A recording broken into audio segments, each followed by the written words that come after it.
What the hell is the Minister going on about? I will start with an apology on behalf of the British to each and every one of you. He's a coward! He's a coward! Get out of my pub! Go on, calm yourself down. Get out of my pub! In London, I think that was a question well worth asking, which is a question. He has in fact been two-tier Keir all along. Prime Minister, from tomorrow, new sentencing guidelines will discriminate against white men before judges. What are you going to do about it? A growing number. Last number I know, 133 Labour MPs demanding that the Prime Minister recognises. I implore members opposite to park the opportunism. I know the Honourable Member for Stretford Nerveston thinks this is a good crisis which the Labour Party should exploit. And I know she speaks for a lot of her frontbench colleagues with that. You just need to see it in the support, U-turn, oppose approach that's characterised that high-heavy behaviour. But, excuse me, did the Honourable Lady come? Order! Order! Order! Order! We want our countrymen! We want our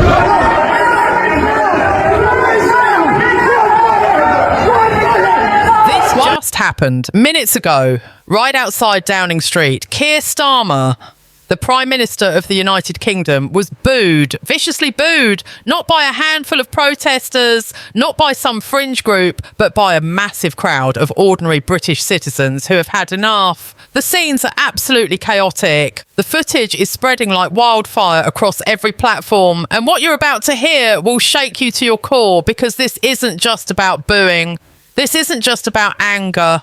This is about a complete breakdown of trust between the people and their government. This is about a Prime Minister who has lost control, lost credibility, lost the respect of the nation. The establishment is in panic mode. The media is scrambling to spin this, but the truth is out there for everyone to see. Keir Starmer just faced the wrath of the British public in the most humiliating way possible. And what led to this moment? What sparked this eruption of rage? Buckle up, because what you're about to discover is absolutely explosive. Let's set the scene. Downing Street, the heart of British power, usually heavily guarded, carefully controlled, a fortress where politicians can hide from the consequences of their failures. But today was different. Today, something broke. Word had spread on social media that Starmer was scheduled to make a public appearance. Just a quick photo opportunity, a brief statement about some policy nobody cares about.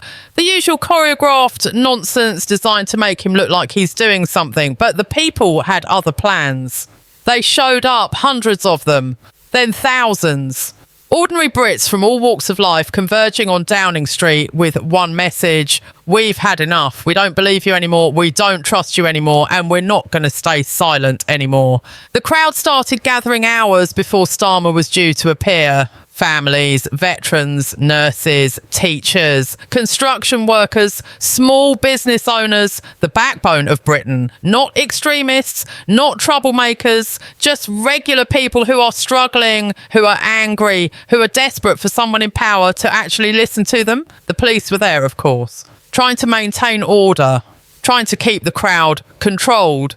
But this wasn't a violent mob. This was a sea of frustration that had finally reached its breaking point. People held signs. They chanted. They demanded answers. And when Starmer's car pulled up, when he stepped out with that rehearsed smile on his face, pretending everything was fine, all hell broke loose. The booing started immediately. Not scattered boos, not a few dissenting voices, a wall of sound. Deafening, relentless, brutal booing that drowned out everything else. Starmer's smile vanished instantly. You could see the shock on his face, the fear. Because politicians aren't used to this. They're used to controlled events where everyone claps politely and asks pre-approved questions. They're used to hiding behind security and spinning their failures into successes. But there was nowhere to hide here. No script to fall back on.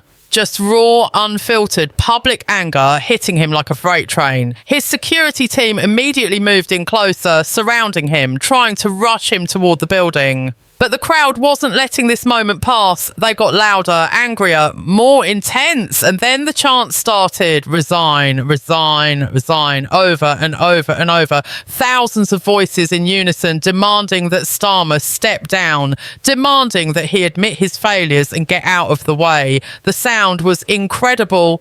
powerful, terrifying for anyone who represents the establishment. Because this wasn't organised by any political party. This wasn't orchestrated by some campaign group. This was spontaneous, organic. Real people expressing real rage at a system that has abandoned them. And Starmer had to stand there and take it. He couldn't run. Well, he could, and he tried. But the cameras caught everything. Every moment of his humiliation was recorded. Every second of his discomfort was broadcast live to millions of people watching online. But here's where it gets even more intense. Because some people in the crowd started shouting specific accusations. You lied to us. You betrayed the working class. You've sold us out. These weren't vague protests. These were direct, personal attacks on Starmer's credibility and character, and he had no response, no comeback, no way to defend himself. His handlers tried to move him faster, practically dragging him toward the entrance of number 10. But the crowd surged forward, not violently. They didn't break through the barriers. They didn't attack anyone, but they closed in. They made their presence felt. They made sure Starmer understood that he's not safe in his bubble anymore, that the people are watching, that they remember every broken promise, every betrayal, every time he chose his political career over their well-being. The footage is absolutely damning. You can see Starmer's face going pale. You can see him trying to maintain composure but failing miserably. You can see his security team getting increasingly nervous, barking orders into their radios, calling for backup because this wasn't supposed to happen.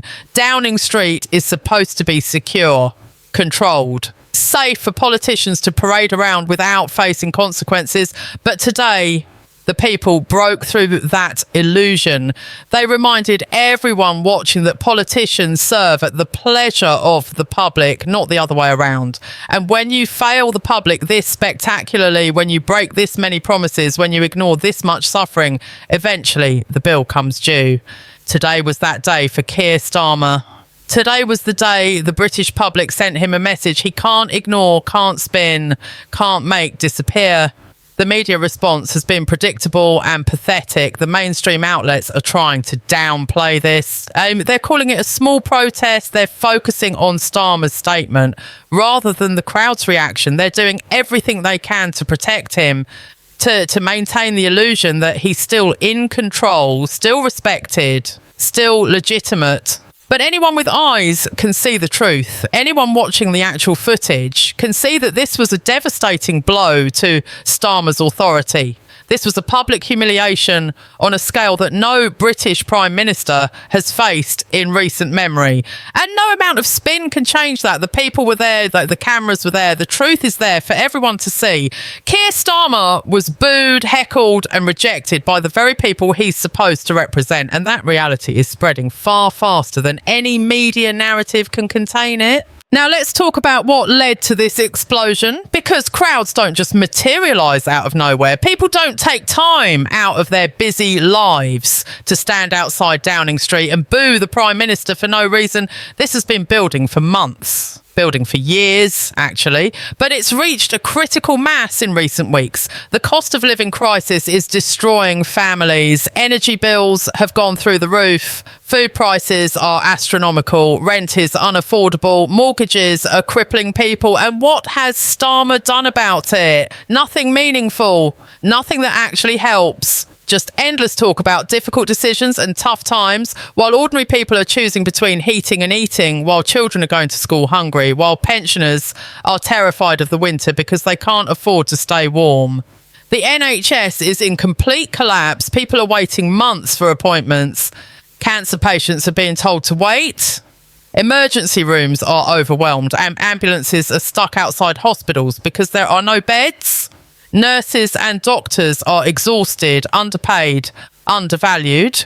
And Starmer's response: more committees, more reviews, more promises to look into it. But no action, no real change, no urgency. People are dying because they can't get the care they need. And the Prime Minister is more concerned with his political image than with actually fixing the problem. The British public sees this. They're living through it. They're watching their loved ones suffer because the system is broken and nobody in power seems to care enough to fix it. Then there's the immigration issue. Now, this isn't about being anti-immigrant. This is about fairness and priorities.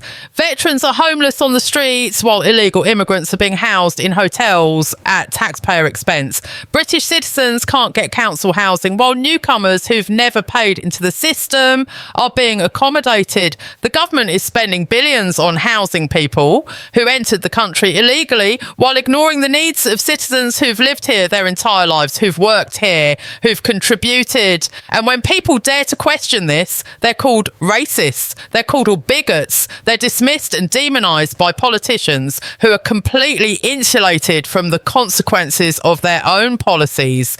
The crime rate is soaring. Knife crime in London and other major cities is out of control. People don't feel safe in their own neighbourhoods anymore. Police are stretched so thin they can't respond to burglaries, to assaults, to crimes that directly affect people's lives. But they somehow have resources to police social media for mean comments. They can arrest people for tweets but can't stop gangs from terrorising communities. The priorities are completely backwards. And everyone can see it except the politicians who are supposed to be leading us. Starmer promised to be tough on crime. He promised to make streets safer. But the reality is the opposite. Crime is worse. Communities are less safe and people are afraid. And then there's the economy.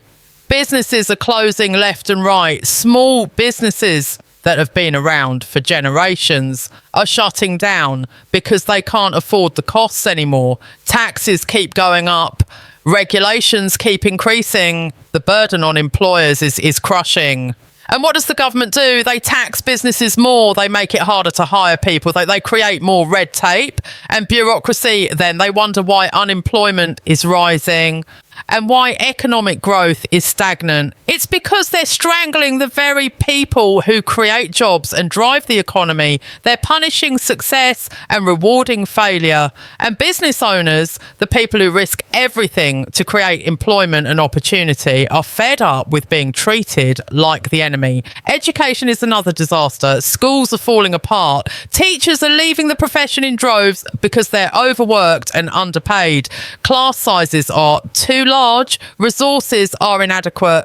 Kids are leaving school without basic literacy and numeracy skills. The system is failing an entire generation of young people, setting them up for a future of struggle and limited opportunity. And Starmer, who talks endlessly about opportunity and fairness, has done absolutely nothing to address this crisis. Parents are watching their children's futures being destroyed by a system that doesn't work, and they're furious, they're terrified, and they're looking for someone to blame.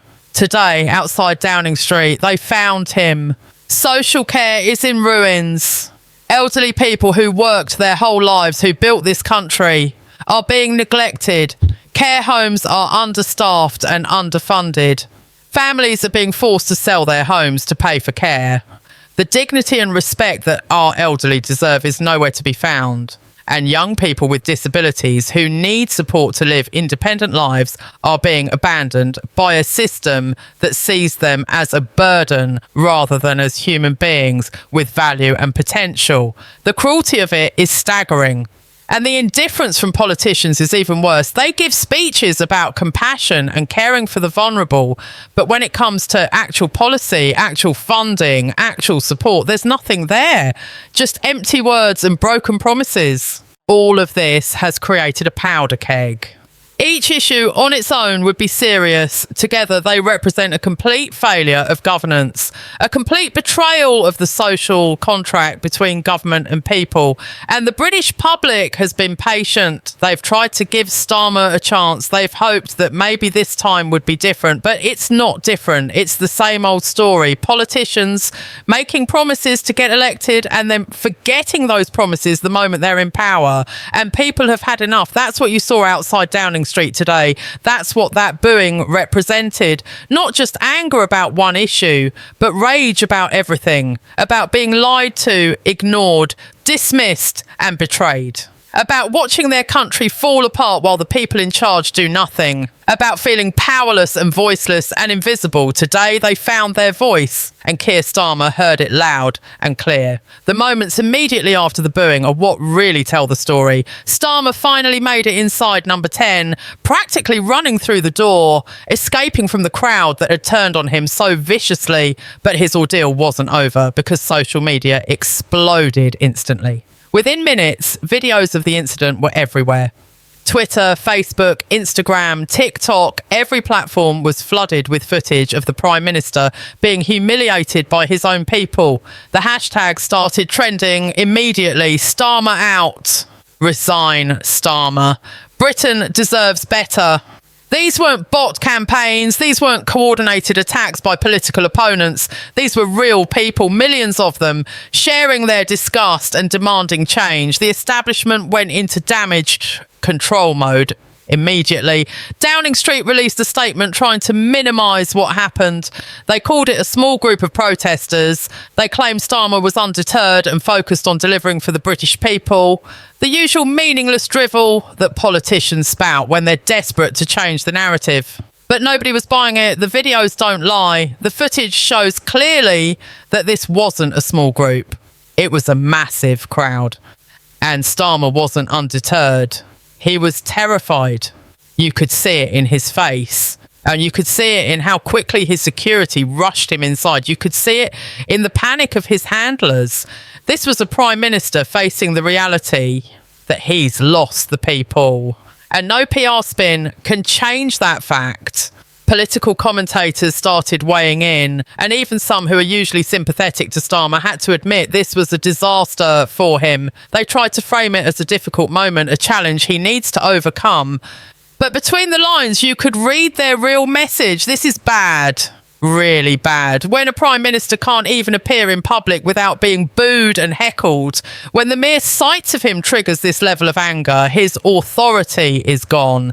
His legitimacy is in question. His ability to govern effectively is compromised. Because how can you lead a country when the people despise you? How can you implement policies when nobody trusts a word you say? How can you unite a nation when your presence divides and inflames?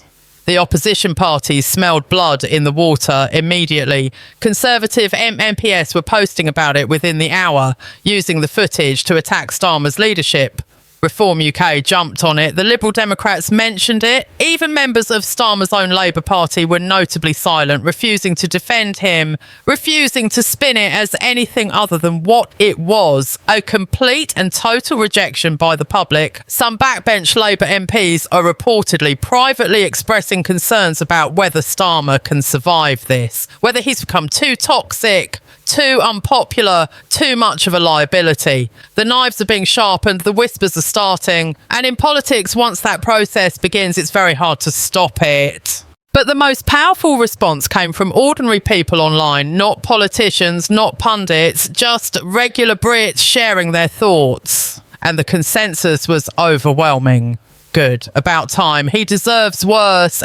People were celebrating that Starmer finally had to face consequences for his failures. They were sharing their own stories of struggle, of how his policies have hurt them, of how his broken promises have affected their lives. A veteran posted about being homeless while immigrants get hotels. A nurse talked about using a food bank despite working full-time in the NHS. A small business owner described having to close down after 30 years because of crippling costs and regulations. These voices, these stories, they flooded social media.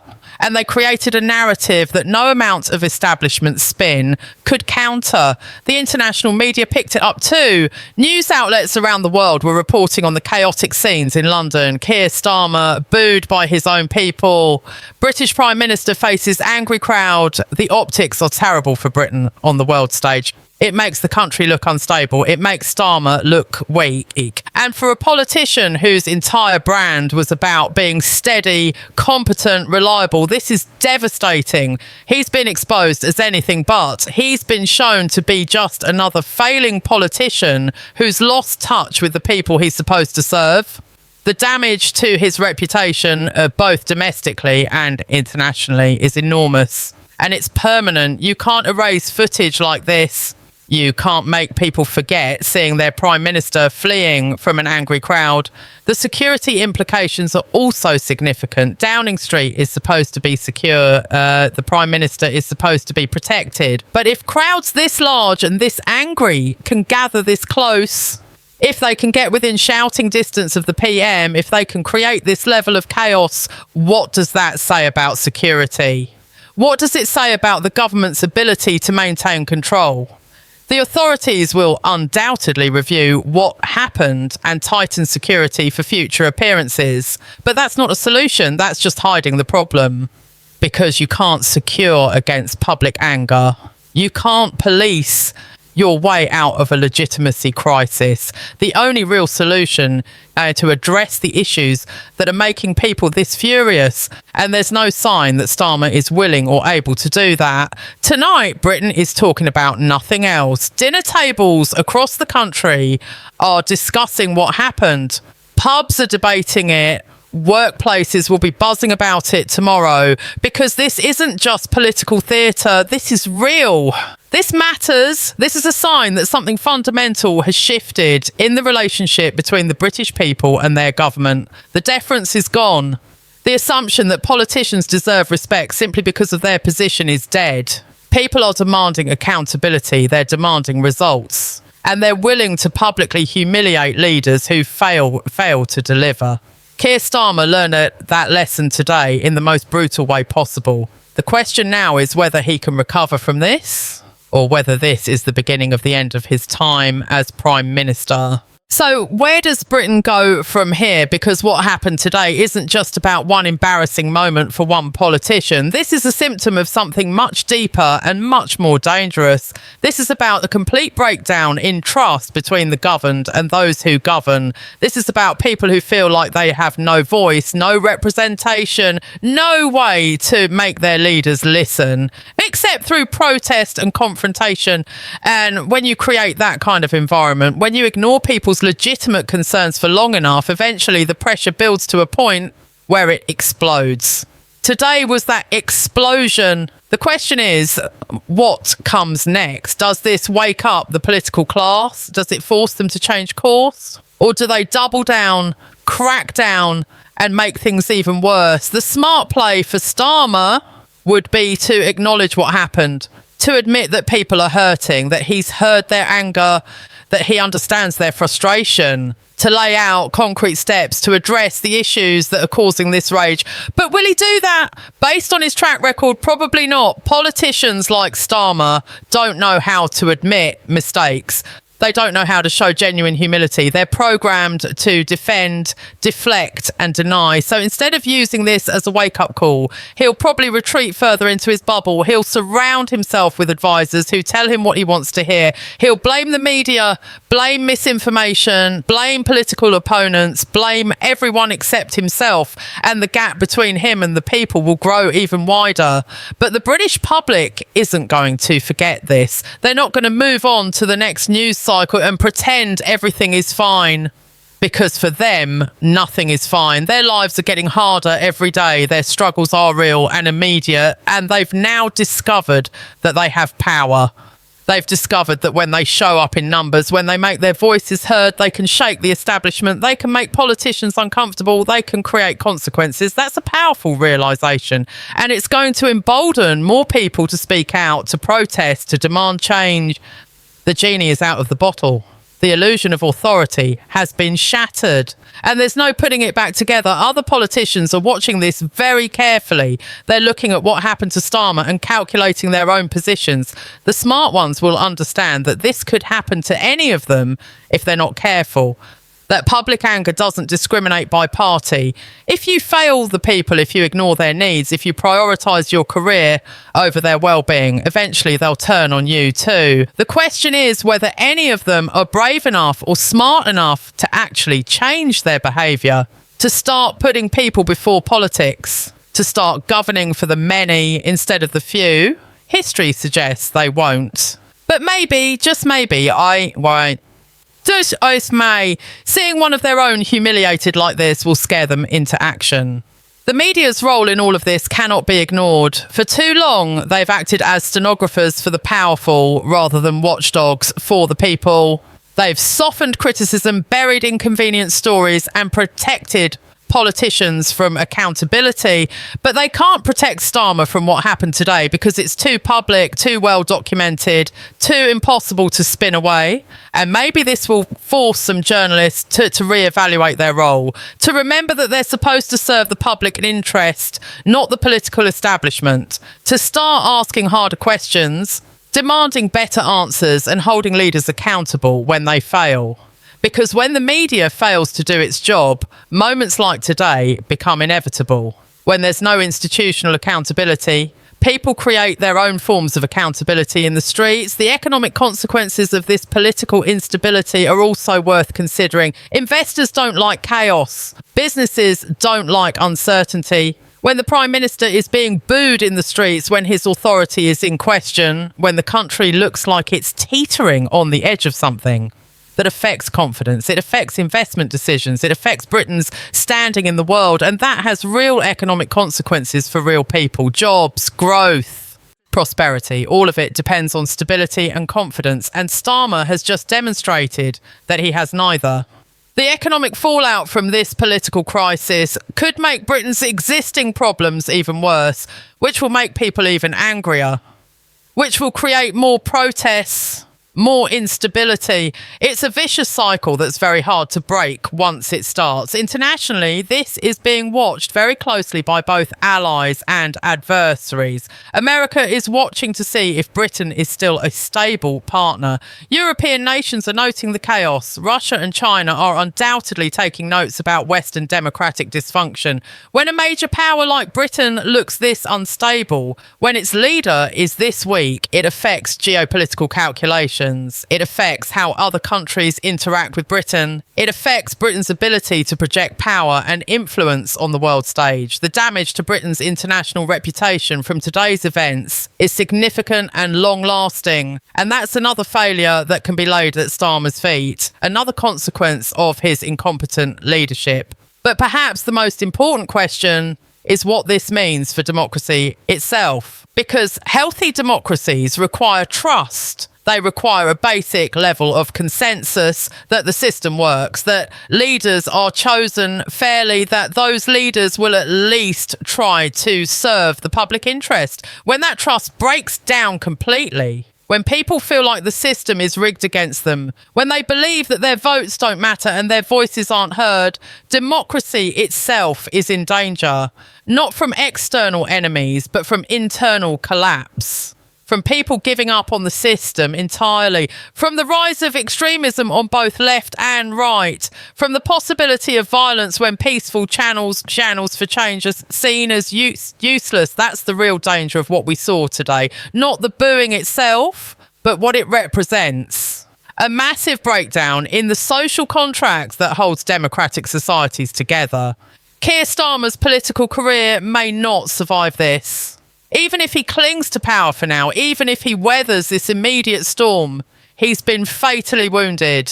The image of him being booed, fleeing from angry citizens, looking terrified and helpless, will define him forever. Every future appearance will carry the risk of a repeat.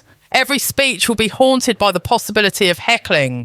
Every policy announcement will be met with scepticism and derision. He's lost the most important thing a leader can have, the respect and trust of the people. And once that's gone, it almost never comes back. History will remember this day as the moment Keir Starmer's prime ministership effectively ended. The only question now is how long the formal end takes to arrive. But make no mistake, what happened today outside Downing Street was the end. The British people have spoken. They've delivered their verdict, and that verdict is devastating. Keir Starmer has failed, and Britain will never forgive him for it.